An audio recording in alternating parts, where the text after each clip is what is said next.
Hello and welcome to the All Platform Gaming Podcast, Game of the Year 2016 edition. Stop the fanfare, guys. Just relax. We're all good.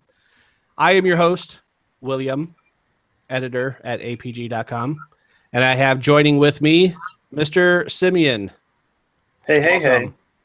Are you ready to talk about your top 5 picks for Game of the Year 2016? I am. All right.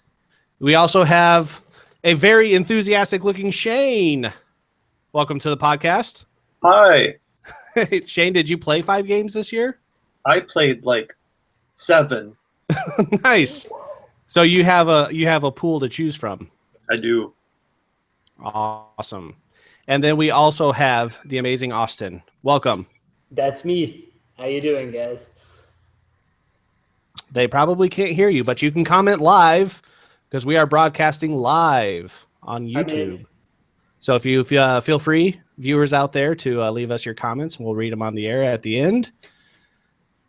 But we've got to get to the task at hand, guys. 2016, pretty good year for video games. I don't know if you noticed. A great year. It was a pretty awesome year. It absolutely blows my mind, as someone who's followed the video game scene for a little bit, that The Last Guardian and Final Fantasy 15 came out within a week of each other. Right. Number one, that the games even released, period. That they came out within a week of each other. Like, now we don't have. All right, so we're going to get right into it. Game anymore. Sad. What's left? It's what's Half-Life 3? That's it, right? Yeah, it's just Half-Life 3. Half-Life 3 and a good Duke Nukem game. That's all we're waiting on. And Are we ever gonna get a good Duke Nukem game though? Is that a thing that's ever gonna happen? I say no. Absolutely not. I doubt it. All right, we're just gonna launch right into it, guys, because I feel like normally at this point in the podcast we talk about what we've been playing lately, but that's probably going to break into some of our top 5s. So we'll forego that, and we're just going to launch right into it. And we're going to start with Mr. Simeon. Run down from 5 to 1. Oh, okay. Your top 5 games of 2016. Number 5, go. 5. Final Fantasy 15. All right. Number 4, Oxenfree. Number 3 is Uncharted 4. Number 2 is Overwatch. And number 1 is Quantum Break. Whoa. Quantum Break? Really? Yep. What a pick. All right, let's run through these. I'm with you on Final Fantasy 15. That's definitely into my top 5. A bit low for me. Not that I'm some kind of industry standard or something, but it broke your top 5, so that's good. But why so low, Sim? Why so low? I don't. Do you not like Florence and the Machine? I don't like crying. I don't like crying. Oh, okay, I got you. You did to me. Yeah. Well, we'll get there. We'll get there when I start talking about it. But yeah, that game hit me pretty hard. I feel like I could do a whole podcast on just 15. Oh, yeah. Okay, so it made you cry, so it lost a few points on that. That's okay. So number 4 was what? Oxenfree? Number 4 is Oxenfree, yeah. Okay, explain to me Oxenfree because I've never even heard of it. Okay. Oh, that is tragic. Oxenfree, it's an adventure game, but imagine it's like a side-scrolling adventure game, mixture of Life is Strange and Until Dawn. It's got horror elements in it, and you play as a group of teenagers. And what I like about Oxenfree is just the dialogue. It's very fluid. It's unique. It feels more alive than, say, Life is Strange is. I feel that it felt kind of stilted in Life is Strange, but Oxenfree, it's more teenager-y, if that can be a word. It is a word now. Okay. We're writers, yo. Yeah. Yeah, we are the creator of words, and we are the dreamer of dreams. Okay, so we jumped from Oxenfree to Uncharted 4. Uncharted 4. Which a lot of people are probably going to be upset that I put at number 3. Especially when I gave it a 9.5 in my review for it. I don't know. The thing with Uncharted 4 is it's still Uncharted. You played one. Right. I can say that if you played one Uncharted game, you've played them all, but it's just the story in each one is different. The gameplay, remotely the same. I loved the new characters, Sam, Nadine, and Rafe. And playing the game on the PS4, absolutely gorgeous. Best looking game on the PlayStation 4.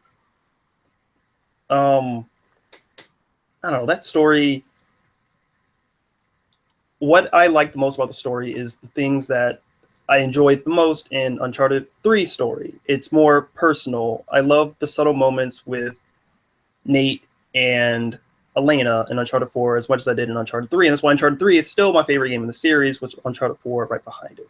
So, Okay. As someone who has never completed an Uncharted game and didn't even start 4, is Drake's shirt half tucked into his belt? yep.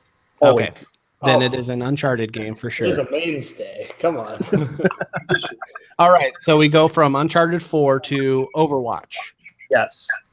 I have a feeling this is probably going to be on quite a few lists here. Boy, let me tell you, I have probably put close to 200 hours in Overwatch, which is the most I've put into a multiplayer game. Probably right with Halo 3, probably right behind it, or Destiny. And I don't know, Overwatch is the type of game that personally I play with my friends, so that's where I get the most enjoyment from. But there's also the loot box that you get from leveling up. I don't know how many, 26 characters I want to say there are, probably. And counting. Yeah, and they just keep updating it. And there's just something to do in that game. You want to play a little quick play or competitive 3v3. It's my first Blizzard game, and I kind of want to play Diablo 3, which people say is also really good. Well, But- if you're going to, as a big Diablo 3 fan, they got a major update coming here in the next couple months. Mhm. And that'd be a good time to jump into it. Yeah, and they're consistently But- updating the game, and that's what I like about it. Well, that's Blizzard's. Yeah. So who's your main? So Diva, which is one of the tanks, is probably my go-to. But I'm starting to learn Tracer, and Tracer's an assault character, so that's kind of who I go to. I cannot play Tracer to save my life. Yeah, Oh, you're either really good at Tracer, like beyond good, like frustrate everybody else on the map good, or you completely suck. Those are the two Tracer I skill am levels. the pinnacle of garbage at Tracer. Like, literally, I die every time. 1v1 with Tracers, they're just awful. I get incinerated immediately. I am So exceptional at dying with Tracer. Yeah. All right, Well- so we go from Overwatch to what I think is probably the most controversial pick on your list. Number 1 game of the year, It might be the most controversial pick on any Iceman list. from the original X-Men movies, Quantum Break. yes. Go. First Just and go. foremost, There's got to be a good reason. Go for it. yes, I am a sucker for time travel. I love it. So I want to say this is my first Remedy game as well. And I like how they blended the gameplay with the television show. The little things that you do in the game, little collectibles you can find, can shape not only does it shape the outcome of the game, but it also can switch around some things in the TV show. It's not major things, but it's like, hey, here's this character I saved in this part of the game. Here they are in the TV show, and then they appear later. And I don't know, the characters, they're likable. Mhm. I like, what is it, Aaron Ashmore or Sean Ashmore, one of them, as the main character. He's this cool, just everyday guy, and then you have his best friend who's the bad guy, and then I don't know, it just goes on and on. But the reason why Quantum Break is my game of the year, besides the time travel, there's this one scene in the game where you read this person's diary, and you just read it detailing this whole experience about how she's like 8 years old and she's having this experience with some lady who comes out of nowhere and just tells her all these things that are possibly going to happen to her. She's like, yeah, this is going to happen on September 11th. You're going to be here. This is what happens. And then as you're reading it, you figure out like this character has been traveling through time. You're stuck in this one time period because of the events that happen in your time period. And it just goes on. And it's just this moment of realization that I really just can't explain, but I really want people to play this game to understand why I like it so much and why I'm probably the only person out there who might have this on the Game of the Year list as number one. One of those types of games. You are probably the only person to have it as your number one. No one else talks about the game that much. It's such an under the radar game. I played about half of it and I enjoyed what I played. I never finished it, so I have to do that one day. It was definitely ambitious when they were talking about it, and that had me intrigued. But I don't own an Xbone, and I don't know if it's a console seller for me. So it's on I have PC, to watch some isn't YouTube it? videos. It was a console seller for me. Sim, isn't it on PC? Yeah, it's on PC too. Yeah. You can play it on Oh, that. I have one of those. Whoa. Hashtag Xbox has no exclusives. No flames, just games, allplatformgaming.com. All right, moving on. Mr. Shane. How's it going? How can I help you? You played 7 It's games this going year. great. I've probably So closer to 30. let's divide those into, I don't know, let's throw out a random number here. Let's just say 5. Give me your top 5 All right, games 5. of 2016. Okay. 5 of the 30-something games I played this year is Ratchet and Clank. Number 4 is Overwatch. Number 3 is Inside. Number 2 is Uncharted 4. And number 1 is Final Fantasy 15. Shane, Yes. my man. My man. All right, let's start with number 5. I'm a longtime fan of Ratchet and Clank. I think they're probably the best platforming games outside of Mario that are in existence. I didn't know if a remake based on a movie based on the original game would actually be good or not, but it's probably my favorite game in the series. There are a few things that I wish it could have done. Like, I always love when the Ratchet and Clank games have the big Coliseum where you can fight so many enemies and level up your weapons and stuff, and it doesn't have it. But I think it's the most well-polished and well-rounded game in the series. The Ratchet and Clank formula, I mean, it doesn't innovate. Like, if you don't like the games, you probably won't like this, but also, if you don't like them, you're probably a monster. And the way that You hate fun. Exactly. You hate fun if you don't like Ratchet and Clank. And the way that you level up in the game is amazing because you have, if anybody watching has ever played the Digital Devil Saga games on PS2, it's almost the exact same leveling system. You have this grid and you unlock all these adjacent nodes, and the more nodes you unlock, the more powerful things get, and it's really, really addictive. It reminds me actually of something like Diablo, where just the joy of grinding can be a thing. I would replay levels over and over again to max out my weapons, go through New Game Plus. It's one of the only games I've played multiple times this year. So, All right, good deal. yeah. All right, so we jumped from that to Overwatch. Hello? Oh, Okay, you're back. There we Sorry, go. you were breaking up a bit. yeah, Number I tried 4, to do Overwatch. too much on my computer. That was a huge mistake. You should just sit back and enjoy this podcast. It exploded. Number 4, Overwatch. What you got? Overwatch is a big surprise for me. I know Austin's happy to see it on my list.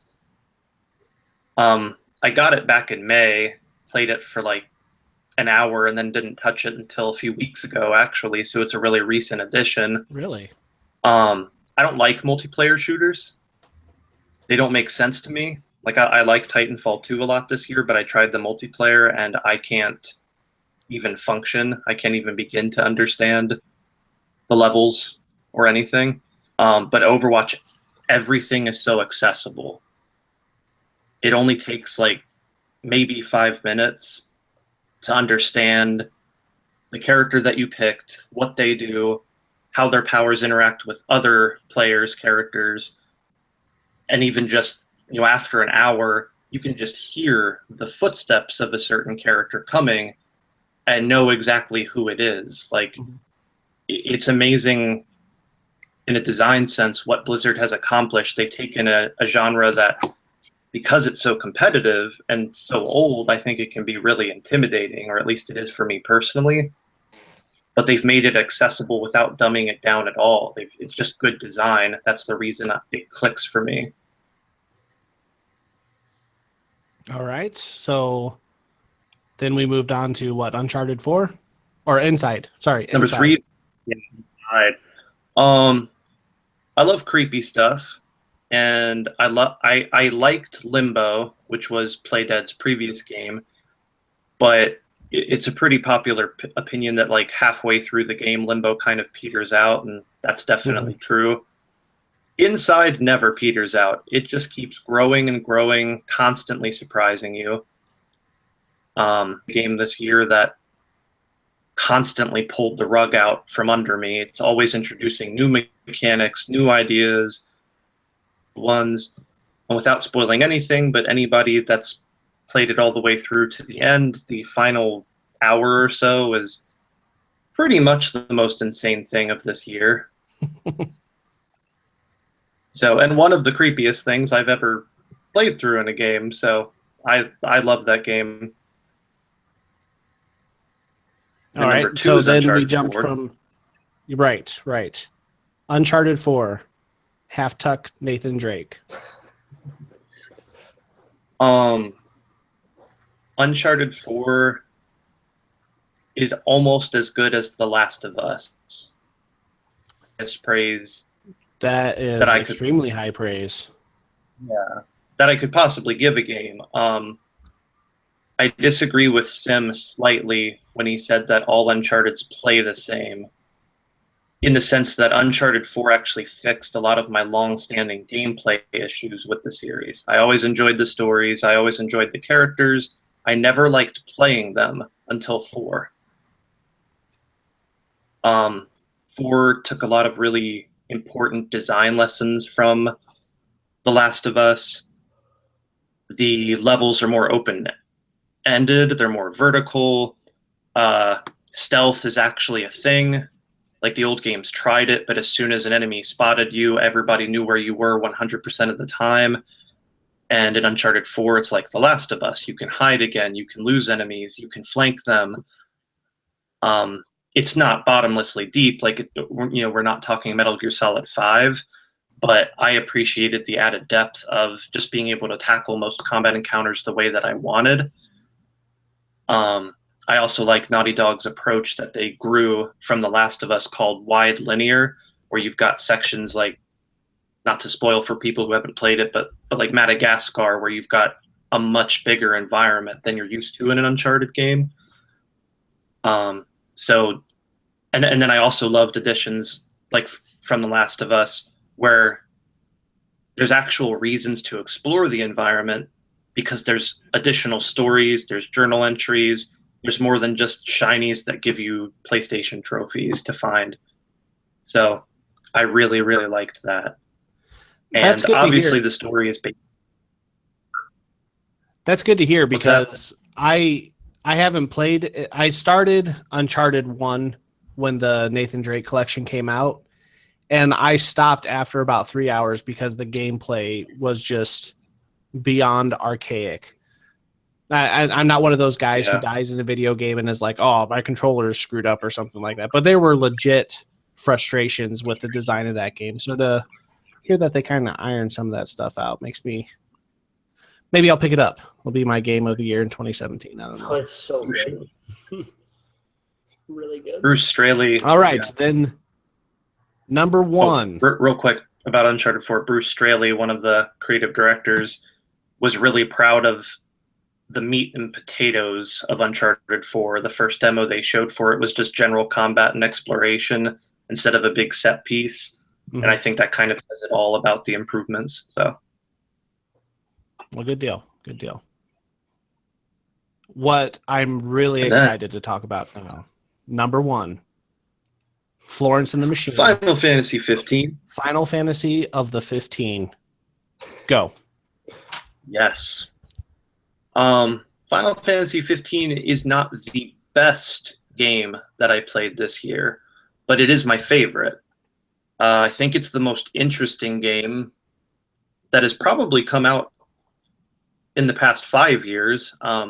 It's really quirky. It's really weird in a lot of ways, which is understandable given that, you know, it probably used to be a completely different game, and some of that stuff is still in here. But it's just fascinating, both for what it is and what it is not. I didn't actually expect to like it. I've been looking, I am one of those fans who's been looking forward to it since it was announced in 2006.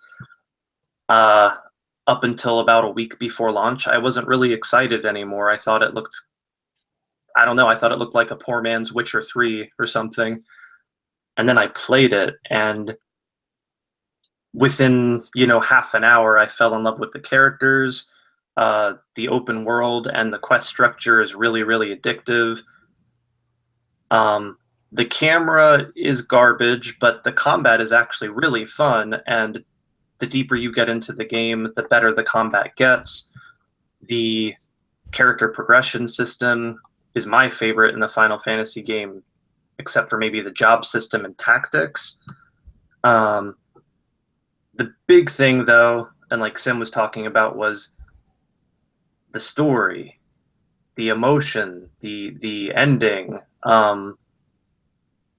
Everything about the game is really carefully designed to, at the beginning of the game, makes you happy, makes you feel like you're hanging out with friends. It's really whimsical, so it really invests you in the characters.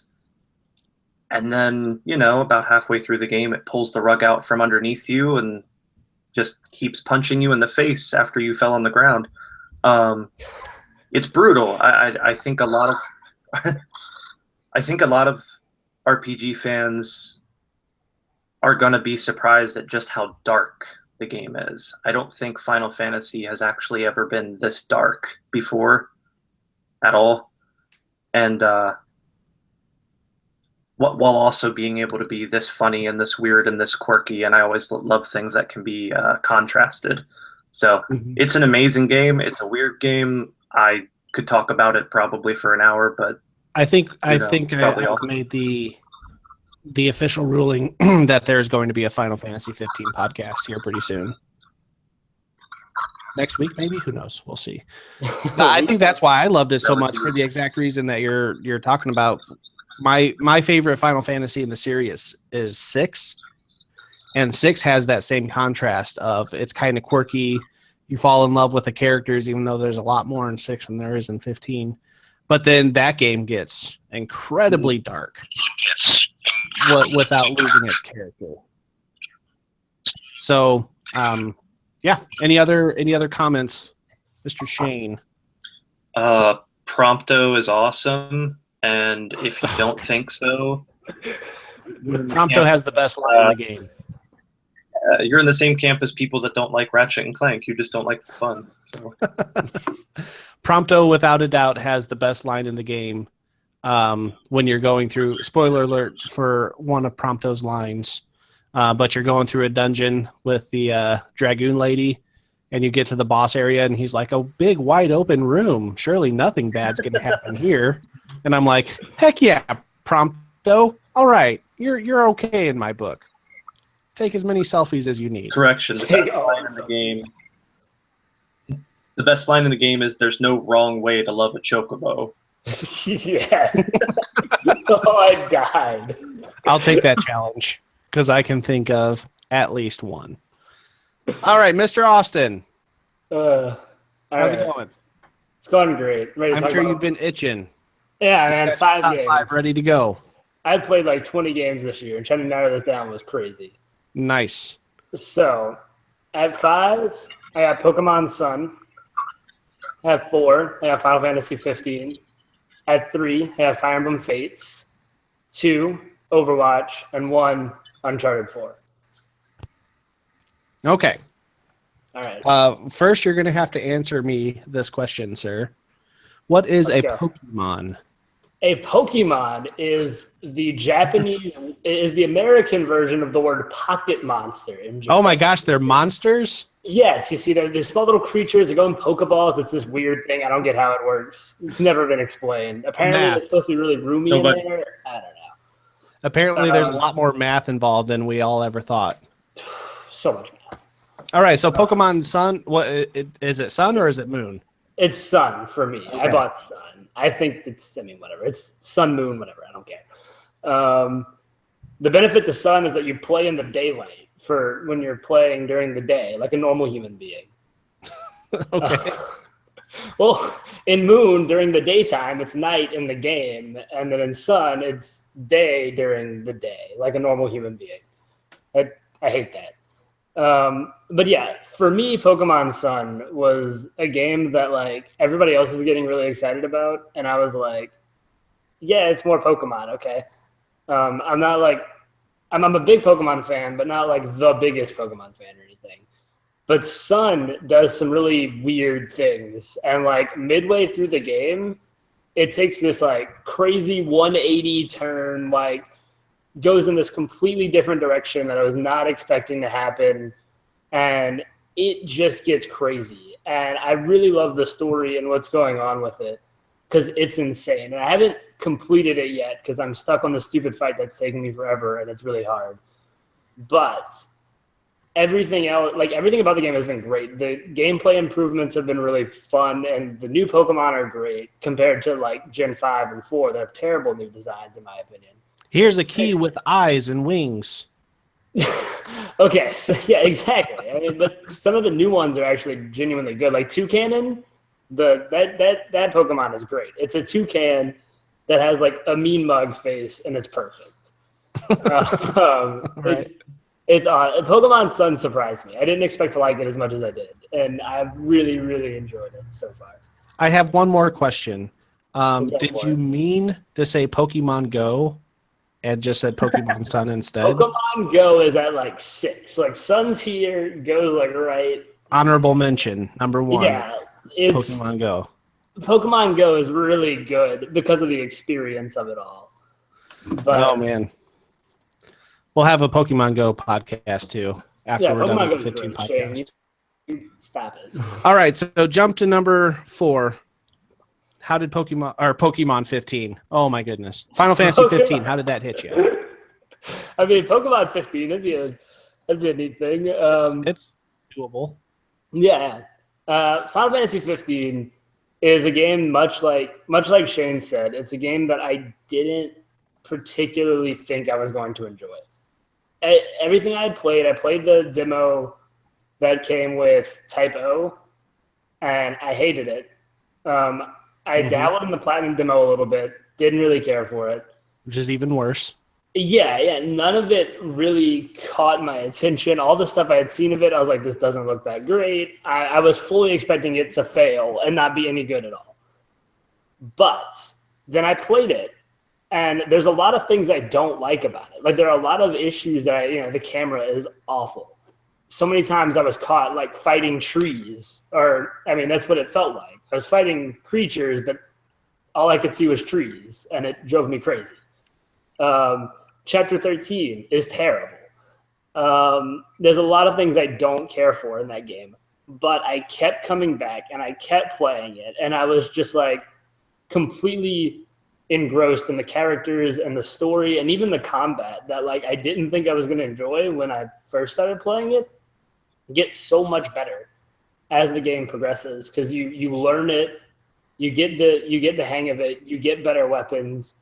You learn how to use your weapons. You learn how to combo things. You learn how to use magic, everything just kind of meshes and it all blends together, and it just feels good at a certain point.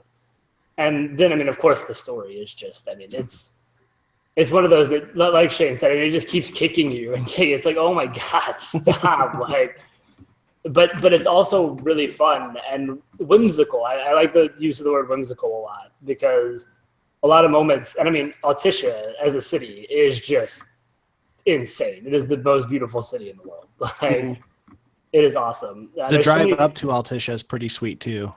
Yeah, definitely. As it just kind of like pans out into, it's great. It's good stuff. But yeah, all right. I like the game a lot. I liked it a lot more than I thought I would. Okay, so moving on to number 3. Yeah. Fire Emblem Fates. Okay. That was really hard for me to actually put it at 3. I wanted to go higher with it because I've been a long time Fire Emblem fan. Like, ever since the first one in America. Love that series. And I've even gone back and, played Japanese versions of the games that I couldn't get here in America. And they are just, it's such a great series because it blends that RPG storytelling and character progression and stuff with really solid turn-based strategy gameplay. Like it's tactic. It's like Final Fantasy Tactics style strategy gameplay, but with characters that I care about more than anybody in Tactics, because all the Tactics units are just random little people. But all the Fire Emblem characters have very unique personalities, very distinct character, and Fates does a really good job of like bringing all of what made Fire Emblem great in the past and bringing it to like a new audience. It's a bit more forgiving. Birthright in particular. And Conquest, for people who don't know what I'm talking about, the games are split into like 3 different versions, similar to Pokemon games, which I thought was going to be terrible, but it actually works out pretty well. Birthright is kind of a more casual focused game, where Conquest is more for your hardcore longtime Fire Emblem fans. And there's just great map design in Conquest. And then in Birthright, there's like really interesting character moments and things. And just all of them kind of complement each other really well. And it's hard to explain all the reasons why I like this game because there's so much to it. But it's one of my favorite games of the year for sure. Now, was Fates, was that Tri group, was that the first one to get rid of the permadeath? Awakening also had a casual mode where you could get rid of permadeath, but that's just the wrong way to play it, if you ask me. Because that was always the thing about Fire Emblem, is you did get so invested into the characters that losing one in a fight and losing them for good was devastating. Yeah, it was tragic. And I've done runs both ways where I've played where I just let people die, or where I'll just restart the whole chapter and do it again because I refuse to let people die. Mm-hmm. And when you do a run where you're letting people just die, it's like, no, I can't let you go. And there were so many times when I wanted to just reset, even though I knew I couldn't because I made it a rule for myself. I cannot reset. But I was like, I have to keep you alive because that's how much you care about them. And part of that is the support conversations that you can have with all of your other units. And that's really the big like core of what makes Fire Emblem different than most strategy games, I would say, is that you talk to these characters whenever you're done a chapter, whenever you finish this mission, you can talk to these characters and kind of get to know them better and learn them better. And it's not just what you learn through the story and through progressing through the game. Each person has different conversations with other people in your army. And they make friends and they make, families, and you recruit people's children in this game through weird plot devices that don't make any sense. But it's so stupid. Sounds odd. It's really odd. But the fact that you can then like have your children interact with your parents, it just brings a whole other level of like that support conversation where you feel bonded to all these characters and they feel bonded to each other, which is great. And it makes everything that much more emotional, and it gives a story to a strategy game that most strategy games don't have. All right, so number 2, who's your main? Lucio. Drop the beat. I love Lucio. With Lucio. I'm okay with Lucio. I love Lucio. And nobody ever wants to play support, so I just kind of slid in there and took that support slot and just play Lucio all the time because he's my favorite support. Yeah, you're generally not fighting for Lucio. You're not, but if somebody does pick a support, generally it's either Lucio or Mercy. Like those are the two. And I love to play matches where I do double support. You know, where you have Lucio and a Mercy, because like that double heals is so good. Like you're unstoppable. And Lucio's no joke when it comes to damage. No, he can definitely do some damage. If I can tell you, oh man, how many times I've been knocked off the edge of the map because of a stinking Lucio. Yep. I need to get better at booping people off the map, but I can definitely hold my own in a combat situation. But yeah, there's just something about Overwatch. I mean, we all have it on our list somewhere. I'm sure, Billy, you have it too. We'll see. I'm sure you do. Everybody's got it on their list this year. There's just something about it. It's the way everything comes together in that game, the way the mechanics feel. Like Shane was saying, it's accessible. Like, I'm not super good at multiplayer shooters in general. I like them. I play a bunch of them all the time, but I'm not very good at them. But the way this game, the way the mechanics feel, the way everything comes together, and the fact that it's team-based, and the fact that in the end, no matter what mode you're playing, unless you're playing the 1v1 mode that they just added, it's all structured around being a team and working with your team.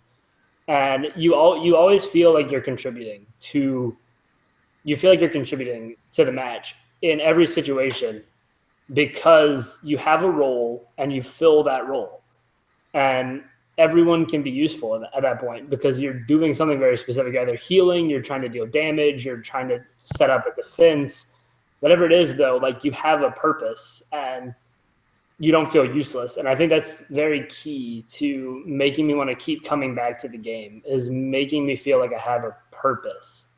And Overwatch is really, really good at that. And it's one of those games where I keep coming back. And I mean, I was just playing it yesterday, the day before that, playing with friends. Overwatch has been constantly on since May. And like no multiplayer game has had that kind of longevity that Overwatch has for me. It's something really, really special. Like it really is that good. All right. And then number 1, Mr. Drake, go for it. I mean, since that game came out, I played Uncharted 4 literally 3 times in the span of like a week and a half. And I loved it every time. And like, I just kept thinking, like, every single time I played it, something else about it blew me away. It is fantastic. But the moment that I knew it was going to be my game of the year is from the very beginning, Chapter 4, Elena, Drake in their house. I don't want to give any spoilers or anything away, but it's the first chapter that you really like kind of take control of Drake, and you in like the present current timeline and not through flashbacks and stuff. And I don't really want to spoil anything, but you get to see a family dynamic that I've never seen presented in a game quite as well as I feel like they did in this chapter right here. Like, it's just Nathan and Elena living in a house and being a married couple. And you see Drake kind of pining for the old days. You see Elena kind of feeling the same way, but they're both pretending that they're happy. Like, it's just a moment that is really, really special that I don't think any other game captures quite as well. And there's moments like that throughout the whole thing. And I liked that it isn't very set piece heavy like Uncharted 3 and 2. It's very much like quieter moments, and it's very like reined in, and it's really, really good about giving out those great moments. And there's just something really, really special about the story and the characters of that game. And the gameplay's fun. I mean, it's a very fun game to play. It's definitely the most fun of the bunch. But it's really the story and the characters that are special to me.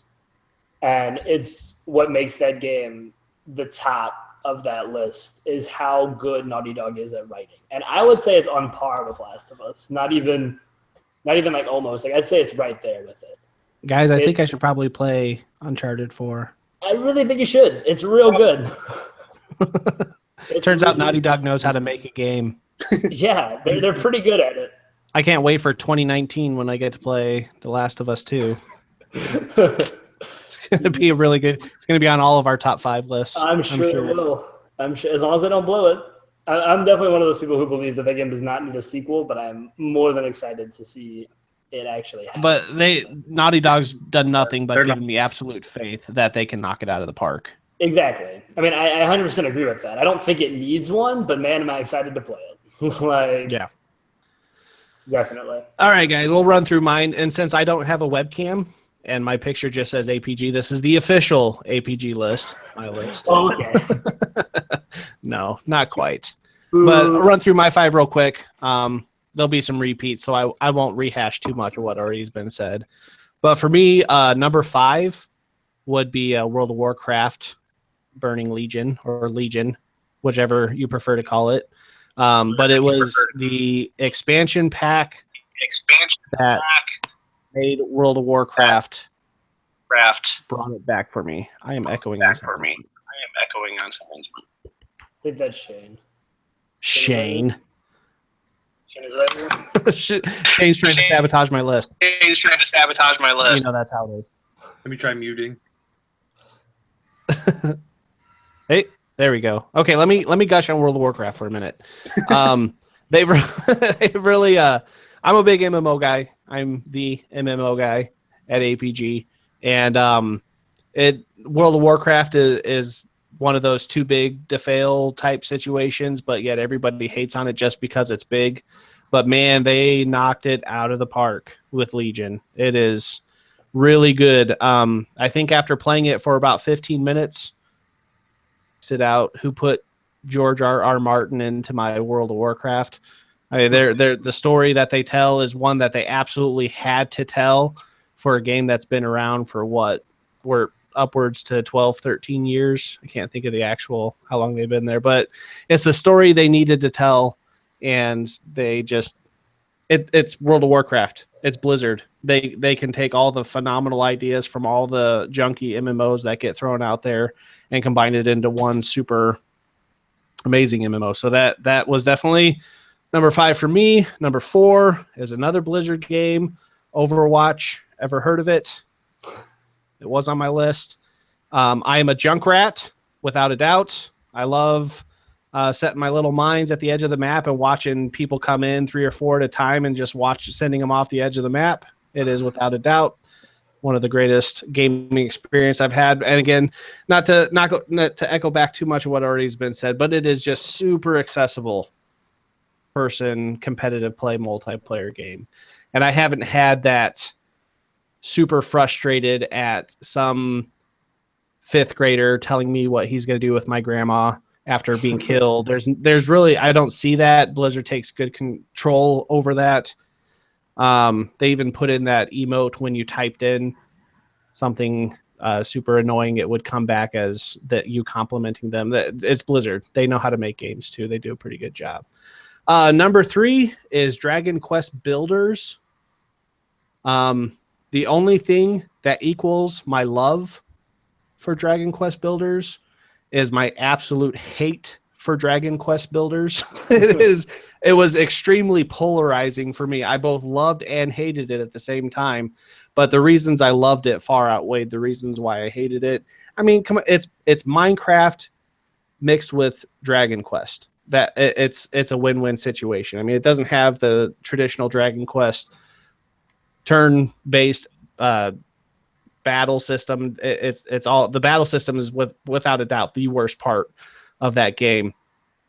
But man, you put Dragon Quest into a Minecraft world and tell people to go out there and build, and it's a blast. It's a lot of fun. Number 2 is escaping my mind right now, but apparently it was a really great game. I mean, and I should have wrote it down.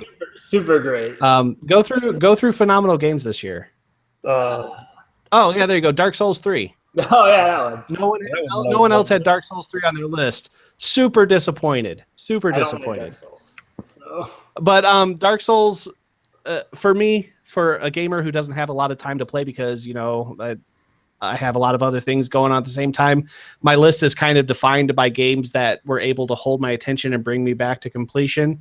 And Dark Souls 3 took all the best elements of Dark Souls 1 and Dark Souls 2 and combined them into one super game. And it is really good. It's a really good game, guys. You should probably play it sometime. Really good. And then number one, without a doubt, there was never any question, Final Fantasy 15. Which is surprising. I am a diehard Final Fantasy fan. I've been playing them since I was a wee teenager. Absolutely, the hype levels were extreme for me. So oftentimes when the hype level reaches a certain point, you can't help but be let down. And at the beginning of that game, I was super let down.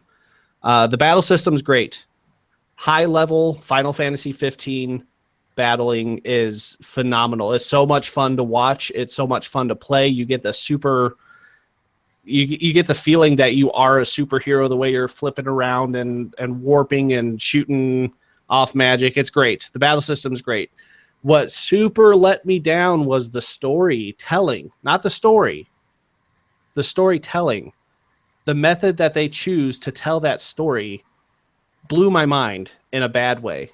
I did not get how such a major plot point that happens in like the second or third chapter that basically sets you on rails for the rest of the game, which I guess it can't really be too spoiler heavy. But it's such a major event that happens in the game, and it's silent. You don't hear anything. There's music playing in the background. It was almost like a PS1 cutscene for an RPG where there's no voice acting or anything. It's just music, and these major plot things are happening right in front of your face, but it was also disconnected. It really let me down. And at that point, it probably would have dropped off this list, but there was enough in the game to keep me going. I wanted to know what was going on with the story.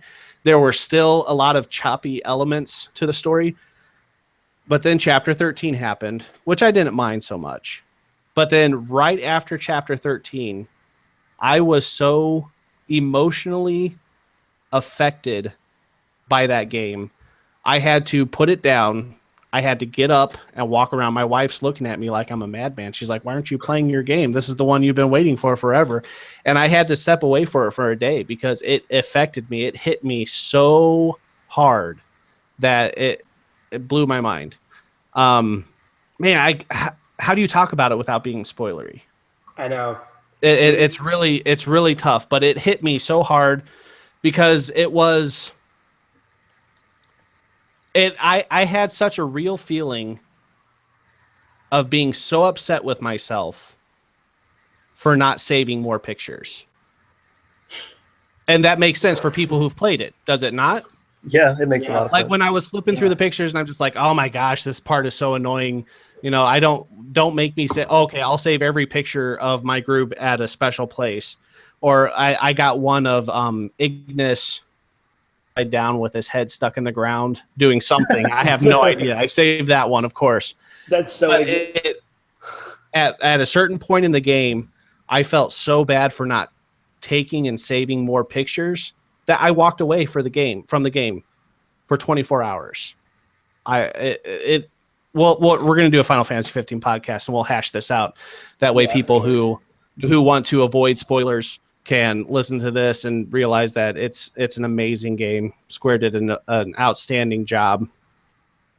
And then people who want to delve into the actual spoilers and meat of the game can listen to that podcast. But yeah, without a doubt, number one, first platinum trophy ever for me. So I've been playing video games and been a Sony fanboy since the PS1 era, and it's my first ever platinum trophy. And the the level 99 hunt, which is a golden trophy, sucks.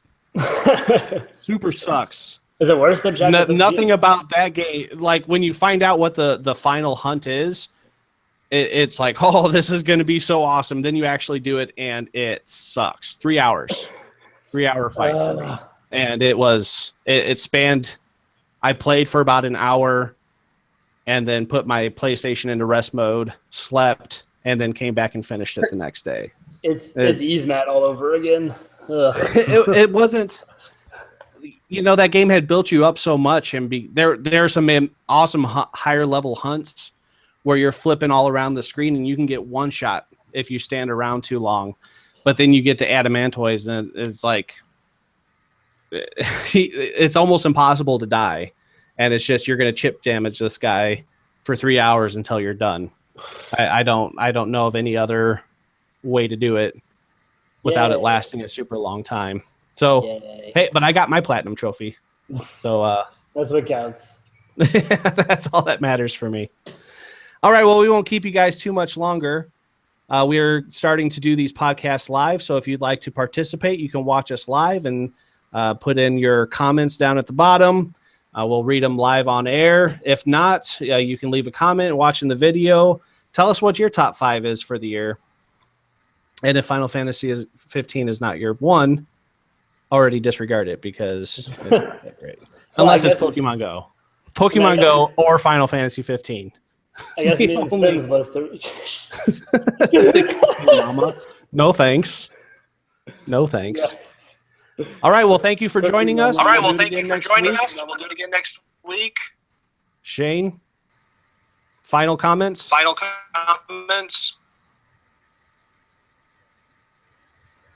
Prompto's the best character of the year. Bye.